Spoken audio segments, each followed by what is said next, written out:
देशभरात महिलांवरील वाढत्या अत्याचारांच्या घटनांनी पुन्हा एकदा गंभीर चिंतेची लाट निर्माण केली आहे।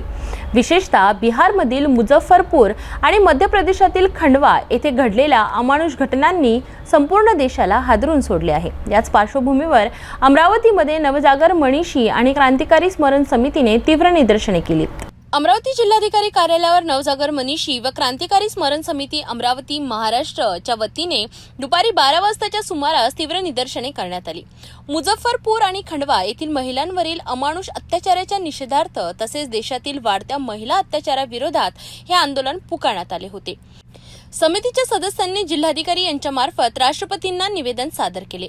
आंदोलनकर्त्यांचे म्हणणे होते की दरवर्षी भारतात किमान 30,000 निरागस अल्पवयीन मुलींवरील अत्याचाराच्या केसेस दाखल होतात आणि प्रौढ महिलांवरील अत्याचाराचा आकडा याहूनही भयंकर असू शकतो। बलात्कार ही आता साधी घटना राहिली नसून ती एक समस्या बनली आहे, ज्याचे रूपांतर महामारीत झाले आहे। जागतिकीकरण आणि भांडवलशाही व्यवस्थेमुळे वाढलेल्या व्यक्तिस्वार्थामुळे कुटुंबाचे आकार लहान होत गेले आहेत आणि पालकांकडे पाल्यांसाठी वेळ कमी झाला आहे। टीव्ही, मोबाईल, कम्प्युटर आणि इंटरनेट यासारख्या माध्यमांद्वारे लहान मुलांच्या मनावर अश्लीलतेचे कुसंस्कार होत असल्याचेही त्यांनी नमूद केले।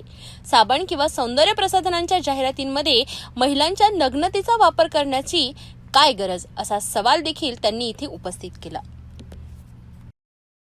समितीने आपल्या निवेदनात या वाढत्या अत्याचारामागे भांडवलशाही व्यवस्थेने मानवी मूल्यांना संपवून टाकणे हे प्रमुख कारण असल्याचे म्हटले आहे। त्यांचे म्हणणे आहे की न्याय, नीती, नैतिकता आणि आदर्शविहीन मनुष्य जनावरासमान बनतो।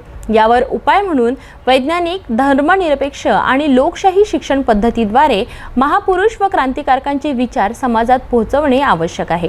या महामारीचा सामना करण्यासाठी महापुरुष आणि क्रांतिकारकांच्या विचारांनी शिक्षित होऊन सामूहिकरित्या एकजूट होण्याची गरज समितीने व्यक्त केली आहे। हा लढा तात्पुरता नसून एक दीर्घ आणि टिकाऊ जन आंदोलन निर्माण करण्याची आवश्यकता आहे।